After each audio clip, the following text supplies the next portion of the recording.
और जनाब सब खैरियत।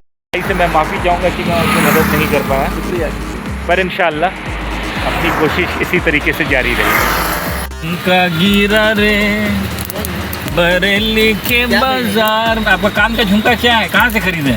मैं पहुंचा हूँ सीएनजी पंप पे सीएनजी भराने के लिए। जी हाँ, मेरी कार में सीएनजी कम हो गई थी और मैं आया तो मुझे नत्थू लाल से मेरी मुलाकात हो गई। इनकी मूंछ बहुत ही शानदार है। इस जगह पे आप देख रहे हैं ये दरअसल रबर है या थिक रबर है, और इस रबर को चमकाने के लिए एक मटेरियल होता है, वो मटेरियल में लगाऊंगा तो ये चमकने लग जाएगा। लगाइए आप। ये वीडियो के ज़रिए ये इस तरीके से ये मटेरियल लगा रहे हैं और ये चमकेगा फिर और थोड़ा खूबसूरत दिखेगा। और पतरे में पानी भी नहीं जाता है और इसमें जो है इसके अंदर पानी भी नहीं जाएगा, मतलब ये डोर के अंदर जंग भी नहीं पकड़ता है, जंग भी नहीं पकड़ेगा। हालांकि इसकी कीमत ज़्यादा है, लेकिन ये भाई साहब जो है कम रेट में कर दे रहे हैं। गाड़ी का सेफ्टी भी रहता है, मोहब्बत में कर रहे हैं। अंधेरे में खड़े रहकर गाड़ी का सेफ्टी भी रहता है। अंधेरे में खड़ा रहकर गाड़ी का सेफ्टी भी रहता है। अच्छा, अंधेरे में खड़े रहने से ये चमकेगा और गाड़ी की सेफ, हाँ गाड़ी सेफ भी रहेगी। बढ़िया है। देखो तो क्या नाम हुआ भाई साहब आपका? शरीफ। ये बताओ ऐसा दिखेगा, बोलो ऐसा दिखेगा। देखिए इस तरीके से ये निकाल रहे हैं और ये चमक रहा है। ये वाला मटेरियल है। हालांकि ये स्टील लुक आता है, लेकिन दरअसल ये स्टील नहीं है। और इन्होंने बीच से कट किया दिया ताकि डोर वगैरह खोलने में तकलीफ ना हो, परेशानी ना हो। हाँ। और निकले नहीं। देख लो ऐसा लगेगा इस तरीके से। अब आप डोर खोलेंगे तो कोई दिक्कत दुश्वारी नहीं होगी, क्योंकि ये बीच से कट गया है। उसी तरीके से ये ऊपर भी लगता है, देख लीजिए एक बार। हाँ, ये ऊपर भी लगता है, इसका लुक बढ़ जाता है। अरे वहाँ मत लगाओ तो। नहीं जमेगा नहीं, वहाँ मत। 2-4 फुट का कम दे देना। नहीं वहाँ नहीं, वहाँ फिर मैं मिलूँगा ना। उसी तरीके से इन्होंने यहाँ पे भी लगाया है, ये देख लीजिए आप। और ये बीच से इन्होंने कट कर दिया है, ठीक तरीके से कट करना बाकी है। इसको ठीक से कट करिए। हाँ, तो वैसा कटिंग एकदम बढ़िया, लगाने में मटेरियल भी बढ़िया है। ऑनलाइन छोड़ दो। कभी कभी ऐसी जगह की ड्रॉप मिल जाती है जहाँ से रिटर्न ट्रिप मिलना बड़ा मुश्किल होता है। मैं ऐसे ही एक जगह में आया हूँ, उत्तन, जो मीरा रोड से आगे आने पर आता है। ये टूरिस्ट स्पॉट है। यहाँ पे मैंने ड्रॉप तो कर दिया क्लाइंट को, लेकिन बुकिंग नहीं आ रही है और मैं इंतज़ार में हूँ बुकिंग के। बहरहाल खुशी की बात यह है कि क्लाइंट ने मुझे एक्स्ट्रा भी पे किया, क्योंकि मुझे खाली गाड़ी लेकर जाना पड़ रहा था। Thankful to the god. और जो उनके साथ, क्लाइंट के साथ जो और भी कोलिग्स थे उनके, क्योंकि क्लाइंट का आज बर्थडे था, मैं चाहता था मैं उनके साथ वीडियो शूट करूं, पर उन्होंने, वो लेडी थी तो उन्हें थोड़ा अजीब तरह का फील होता है लेडी को, तो उन्होंने इजाज़त नहीं दिया, तो मैंने शूट करने का सोचा भी नहीं। बहरहाल खुशी की बात यह है कि क्लाइंट ने एक्स्ट्रा पे करने के साथ साथ मुझे किट कैट टॉफ़ी भी दिया। ये मैं खाते हुए वीडियो बनाना चाह रहा था, लेकिन क्योंकि मुझे हाथों से मोबाइल भी पकड़ना है और खाना भी है, तो ये पॉसिबल नहीं हो रहा था। बार बार मोबाइल जो है डिस्प्लेस हो जा रहा था अपनी जगह से। बहरहाल तो ये मेरे साथ मौजूद है। ये यूपी अलीगढ़ के हैं। क्या नाम है आपका? अर्जुन नाम है। बहुत बढ़िया। इन्होंने अर्जुन रामपाल की तरह वो टी शर्ट भी पहन रखा है जिसमें डोले शोले वो दिखा रहे हैं। तो अर्जुन, आप क्या करते हो यहाँ पे? मैं इधर कुकिंग का काम करता हूँ। और कितने साल से यहाँ पे हो? मैं 2 साल हो गया यार। 2 साल हो गया। तो आप अपनी यहाँ पे लाइफ एंजॉय कर रहे हो? जी बिल्कुल। तो यहाँ की खासियत क्या है? उत्तन में लोग, बहुत सारे टूरिस्ट आते हैं। इधर समुद्र का नज़ारा देखने के लिए बहुत अच्छा है, इधर घूमने के लिए एरिया अच्छा है और काफ़ी अच्छा लगता है यहाँ, महसूस अच्छा होता है इधर। तो इन्होंने मेरे चैनल को सब्सक्राइब तो कर लिया। इन्होंने जैसा कि बताया समुंदर का नज़ारा है, हो सकता है मैं अभी जाऊं या हो सकता है नहीं भी जाऊं, ये बुकिंग के ऊपर डिपेंड करता है। अगर मैं गया तो व्लॉग ज़रूर शूट करूंगा। और अर्जुन की ख़ास बात यह है कि मैं जा रहा था, ये खड़े थे, ना इन्होंने मुझसे लिफ्ट मांगा और ना मैंने इनको लिफ्ट देने के लिए गाड़ी रोकी। बस ऐसे ही मैं गाड़ी रोक दिया बात करने के लिए, तो पता चला ये आगे जाना चाहते हैं, तो मैं बोला बैठ जाइए फिर कार में। ये कार में बैठ गया और क्योंकि मंजिल के बस करीब आ चुका हूं, तो मैं कार रोककर मोबाइल पकड़ के व्लॉग बना रहा हूं। अब ये जाएंगे और मैं कहीं आगे जाकर गाड़ी रोककर चाय पीऊँगा और क्लाइंट जैसे ही मिलते हैं मैं व्लॉग ज़रूर से बनाऊँगा। Camera rolling, action. जी हाँ, मैं पालघर स्टेशन की तरफ बढ़ रहा था और अचानक से मुझे ये भाई साहब दिखाई दिए।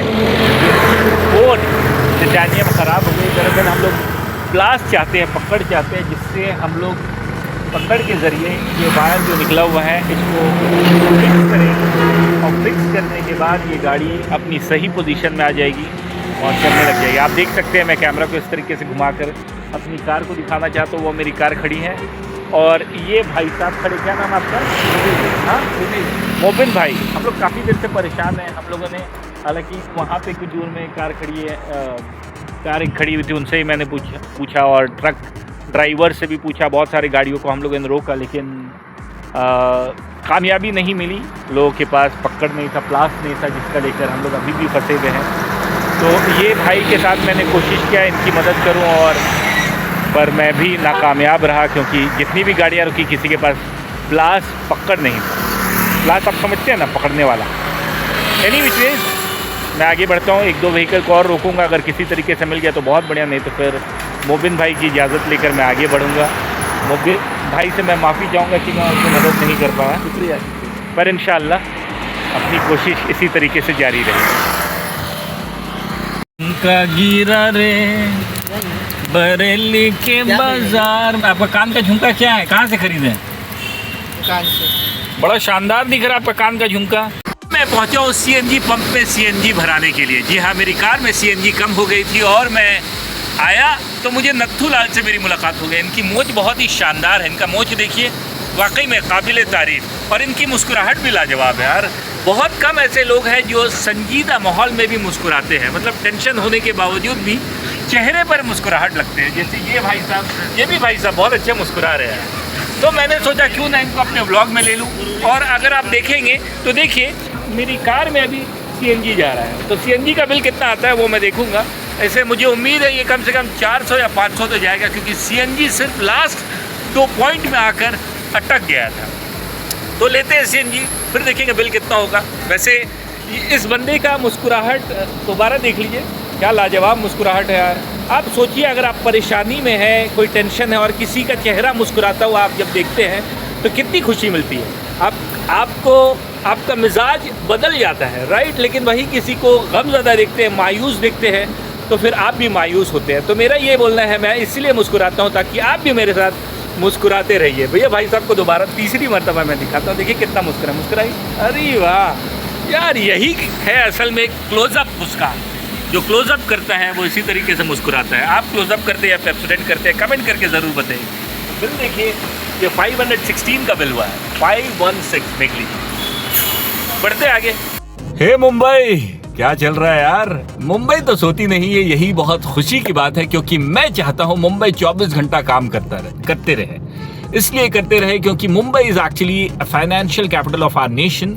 और जिस तरह जिस्म की हड्डी, रीढ़ की हड्डी की बहुत अहमियत है हमारे जिस्म के लिए, और बहुत ही अच्छी सपोर्ट देती है जिस्म को खड़ा रखने के लिए। अगर स्पाइनल कॉर्ड थोड़ा सा डैमेज हो जाए या कुछ परेशानी आ जाए तो इंसान का जिस्म उस वजूद के साथ खड़ा नहीं होता, और इंसान को तरह तरह की परेशानी और मुशक्कत का सामना करना पड़ता है। वैसे मिस्टर मिहिर है मेरे साथ इस वक्त। मिहिर का मतलब होता है sun, it's not SON, it's SUN। अगर SON होता तो मैं बोलता सन ऑफ सरदार, एक बॉलीवुड का नाम यहाँ पे मैं जोड़ पाता। बहरहाल सन मतलब सूरज, मतलब सूर्य, मतलब सूर्य की प्रकोप जब इंसान के ऊपर पड़ती है तो वो इंसान वाकई में बहुत खुश नसीब होता है मेरे हिसाब से। देखिए मैं कैमरा को आगे की तरफ घुमा रहा हूँ, 1 मिनट। मैं कैमरा को इसलिए आगे की तरफ घुमाया क्योंकि आप देख सकते हैं किया कार जा रही है। मैं थोड़ा जूम करता हूँ, किया कार जा रही है और इस कार का एक्सीडेंट हुआ है।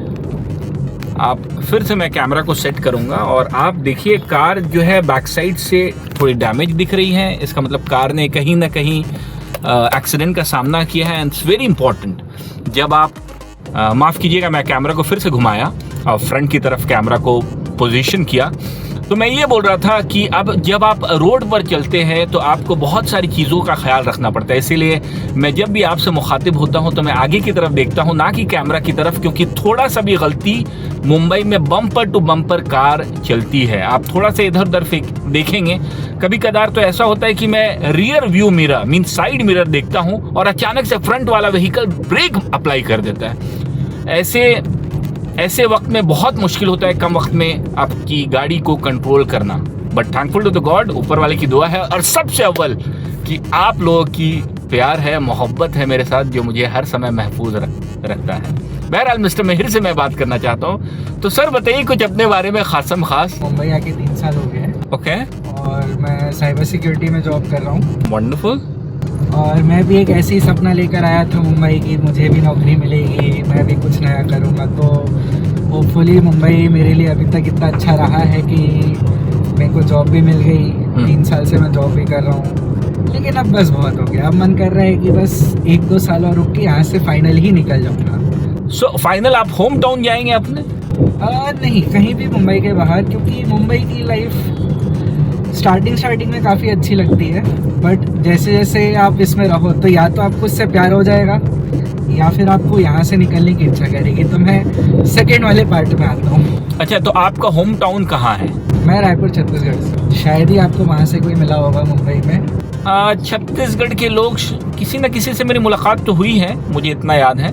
लेकिन ये जो सर ने कहा, जब मैं दिल्ली से मूव किया था मुंबई, तो शुरू में मेरे साथ भी ऐसा मसला हो रहा था कि मैं एडजस्ट नहीं कर पा रहा था मुंबई में, क्योंकि उस समय ना मेरे पास कम्यूट करने के लिए सिर्फ बाइक ही था। बाइक से जब आप कम्यूट करते हैं तो बहुत वक्त लगता है, और ट्रेन की जद्दोजहद, मतलब ट्रेन में ट्रैवल करना पीक आवर में बहुत ही जद्दोजहद वाला काम है। आप मुंबई की ट्रेन की शक्ल और सूरत पीक आवर में, मैं ज़रूर से उस वीडियो को कवर करूंगा और अपने व्लॉग में ऐड करूंगा।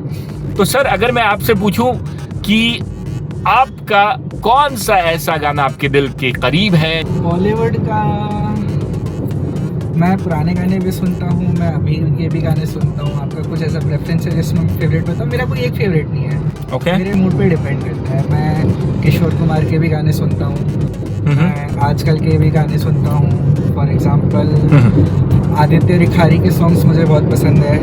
और मेरे व्यूअर्स को अगर आपको मौका दिया जाए कि कोई सॉन्ग डेडिकेट करने के लिए, तो आप कौन सा गाना डेडिकेट करेंगे? अभी तुरंत तो मेरे ऐसे दिमाग में नहीं आ रहा है, बट हाँ, एक गाना मेरे को बहुत अच्छा लगता है, अगर व्यूअर्स ने सुना होगा, सुनो आयशा करके। बहुत होप मिलती है उससे। आप गाकर सुनाएंगे जरूर से? नहीं, मैं सिंगर नहीं हूँ। अच्छा, बहुत खराब सिंगर हूँ मैं। अच्छा, मैं खुद भी नहीं सुनता अपने गाने। अच्छा, ओके। वैसे अगर मुझसे कोई पूछेगा आप अपने व्यूअर्स को कौन सा गाना डेडिकेट करेंगे, तो बहुत सारे गाने हैं जो मेरे दिमाग में चलते हैं। रात का वक्त है तो रात के 12 बजे दिन निकलता है, सुबह के 6 बजे रात होती है, क्योंकि ये है आमची मुंबई। वैसे आमची मुंबई का मतलब मैं आपको बता देना चाहता हूँ, 3 वर्ड है। आमची मुंबई, तुमची मुंबई, सर्वांची मुंबई। मतलब आमची मुंबई मतलब मेरा मुंबई, तुमची मुंबई मतलब तुम्हारा मुंबई, सर्वांची मतलब पूरे सर्व का मुंबई, मतलब सारे लोगों का मुंबई। वाकई में मुंबई में बहुत सारे लोग अपने ख्वाब को लेकर आते हैं और उस ख्वाब को हकीकत में तब्दील करने के लिए बहुत मुशक्क़त करते हैं, जद्दोजहद का सामना करना पड़ता है। अपनी मंजिल को हासिल करने के लिए बहुत सारी कुर्बानियाँ देनी पड़ती है, ख़ास तौर पे उस ख्वाहिश की कुर्बानियाँ, उस नींद की कुर्बानियाँ, उस वक्त की कुर्बानियाँ जो मुंबई में आने के बाद आपको समझ में आता है, और उसका कुर्बानी मुंबई मांगता ही मांगता है। नींद की तो ऐसी कुर्बानी है कि अगर आपकी 10 बजे ऑफिस है तो सुबह में हो सकता है आपको 6 बजे उठना पड़े, उठकर तैयार होना पड़े, नाश्ता करना पड़े, और किसी भी सूरत हाल में 7 बजे 8 बजे आपको निकलना ही होगा। अगर आप वसई विरार में रहते हैं तो 100% आपको 7 बजे 8 बजे निकलना होगा 10 बजे ऑफिस पहुंचने के लिए। और कभी कभी तो ऐसा है कि इंसान खाली पेट रहता है। आपके साथ कभी ऐसा हुआ? बहुत हुआ है। मैं साइबर सिक्योरिटी में काम करता हूँ, तो मेरी शिफ्ट वाली जॉब है जी। मैंने नाइट शिफ्ट भी की है, मॉर्निंग शिफ्ट भी की है जी। सुबह 6 बजे से 3 बजे। तो हम लोगों का काम कई बार ऐसा होता है कि खाने का ही टाइम नहीं है, लगे हुए हैं सिक्योरिटी में। कई बार ऐसा हुआ है कि खाने का टाइम ही नहीं मिला, कई बार खाने का टाइम मिला तो आसपास में कुछ मिला नहीं। फॉर एग्जांपल बीकेसी जैसी जगह पे कुछ खाने का आसपास में ऑप्शन नहीं है ज़्यादा। पहले सैलरी भी कम हुआ करती थी तो 2 बार सोचना पड़ता था कि क्या खाए क्या नहीं खाए। वड़ा पाव में काफ़ी लंबे समय तक निकाला है स्टार्टिंग का टाइम जब नहीं था कोई भी जॉब। बहुत बढ़िया। तो साइबर सिक्योरिटी आपने जैसा कहा, तो आप अपनी कंपनी के लिए साइबर सिक्योरिटी करते हैं या फिर तमाम जनता? मैं मल्टी कमोडिटी एक्सचेंज में काम करता हूँ, तो इसमें दोनों ही आ जाता है। आप जैसे ट्रेड कर रहे हो तो लोग इसमें ट्रेडिंग करते हैं, मेरे उनकी भी सिक्योरिटी का ध्यान देना है कि उनके साथ कुछ गलत नहीं होगा। Trade means share trading, correct? Commodity trading. Commodity trading, okay. और कंपनी का भी ध्यान देना होता है कि मेरी कंपनी के साथ कुछ गलत नहीं हो। तो साइबर सिक्योरिटी से रिलेटेड आप क्या बोलना चाहेंगे ताकि लोगों को आम तौर पे इल्म हो? आम तौर पे मैं लोगों को बोलना चाहूँगा कि साइबर सिक्योरिटी में इंडिया में अवेयरनेस की बहुत कमी है। एक खासकर जो आम आदमी है, अब उसको थोड़ा बहुत इसके बारे में सोचना चाहिए कि वो कहाँ पे पेमेंट कर रहे हैं, वो कौन से लिंक पे जा रहे हैं, कौन सा एप्लीकेशन डाउनलोड कर रहे हैं। क्योंकि 80% इंडियंस को पता ही नहीं है कि वो लोग ऑलरेडी हैक हो चुके हैं। सबसे बड़ी बात हमारा जो डेटा है फ़ोन का हमेशा बाहर जाता रहता है। टू बी ऑनेस्ट गवर्नमेंट के पास भी होता है, प्राइवेट कंपनियों के पास भी होता है। आप जिनको फ़ोन लगा रहे हो, जो टेलीकॉम इंडस्ट्री में एयरटेल हो गया, जियो हो गया, इन लोगों के पास आपका A to Z डाटा रहता है, क्योंकि आप लोग इनके थ्रू ही इंटरनेट पे जो भी कर रहे हो। तो ऐसा तो बिल्कुल भी नहीं है कि आपकी कोई प्राइवेसी है। प्राइवेसी इज़ अ मिथ बोलते हैं इंग्लिश में। ओके, तो मतलब ये गलतफहमी है कि हम ऐसा अगर सोचे कि हमारा डेटा सिर्फ हमारे ही पास है, तो ये सरासर गलतफहमी है हम लोगों को। साल से काम कर रहा हूँ, मैं भी यही बोलूँगा। जो मेरे मैनेजर है 20-25 साल से काम कर रहे हैं, वो भी यही बोलेंगे कि बचाने के लिए कुछ है ही नहीं। तो व्हाट्सएप में वीडियो कॉलिंग वगैरह करना, लोग आमतौर पे अपनी गर्लफ्रेंड को कॉल करते हैं और फिर गर्लफ्रेंड बॉयफ्रेंड से बात करती है, और भी वीडियो कॉल में बहुत कुछ होता है जो मैं नहीं बोलना चाहता, पर अगर मैं दबे लफ्ज़ में बोलना चाहूँ तो एक गर्लफ्रेंड और बॉयफ्रेंड के दरमियान मोहब्बत भी होता है। वो भी आपको बहुत ध्यान देके करना चाहिए, क्योंकि यहाँ पे भी दो लोग हमेशा आपको देख रहे हैं। एक व्हाट्सएप, उनके पास आपका सारा वीडियो कॉल्स का लॉग रहता है कि आप किससे बात कर रहे हो, क्या बात कर रहे हो। उनके पास वीडियो की रिकॉर्डिंग भी रहती है। पता होगा अभी रिसेंट केस हुआ था जब नीट वाला एग्ज़ाम के पेपर्स लीक हुए थे, उसके बाद दोबारा से री एग्ज़ाम लेना पड़ा। तो वो रातों रात गवर्नमेंट ने टेलीग्राम बैन कर दिया था। तो जैसे वो टेलीग्राम को बैन कर सकता है, वैसे ही वो टेलीग्राम के थ्रू कितना क्या डेटा जा रहा है बाहर इंडिया के A to Z सब कुछ देख सकते हैं। गवर्नमेंट के पास एक्चुअल में राइट्स होता है कि वो तुम्हारा डेटा कंपनी से भी निकलवा सकता है, आपको पता भी नहीं होगा। So you have to be very careful. Cyber security का, जैसे सर ने बताया कि बहुत सारी चीज़ों के बारे में हमें इल्म नहीं होता, हमें जानकारी नहीं होती, और 80% इंडियंस को पता ही नहीं है कि साइबर थ्रेट क्या होता है। और मेरा फ़ोन हैक हो चुका है और मुझे इस बात की खबर ही नहीं होती। बहरहाल, तो बड़ा अच्छा लगा मुझे सर से बात करके। 4 मिनट सफ़र बाकी है मुकम्मल होने में, ख़त्म होने में, और मैं ऑफ कैमरा जाता हूँ। बहुत शुक्रिया। It was lovely interacting with mister Mihir right here right now. 12:42 हो चला है। बातों का सिलसिला इसी तरीके से चलते रहेगा। नेक्स्ट क्लाइंट के साथ नेक्स्ट व्लॉग में मैं ज़रूर मिलूंगा। थोड़ा दिल थाम कर बैठे। बहुत ज़्यादा वक्त हो गया और मुझे बहुत शिद्दत की भूख लग रही थी, तो मैं सोचा घर जाने से पहले यहीं से Zomato पे मैं ऑर्डर कर लेता हूँ। और ये आ गया Zomato का डिलीवरी मेरे पास। मैं इत्मीनान से हाथ धोकर खाऊंगा और फिर घर जाऊंगा। फिर मिलते हैं नेक्स्ट व्लॉग में। आज ये राज़िफ वर्ल्ड के साथ बने रहने का बहुत बहुत शुक्रिया आपका। सेफ रहिए, मदद करते रहिए, एंड गुड बाय। जय हिंद।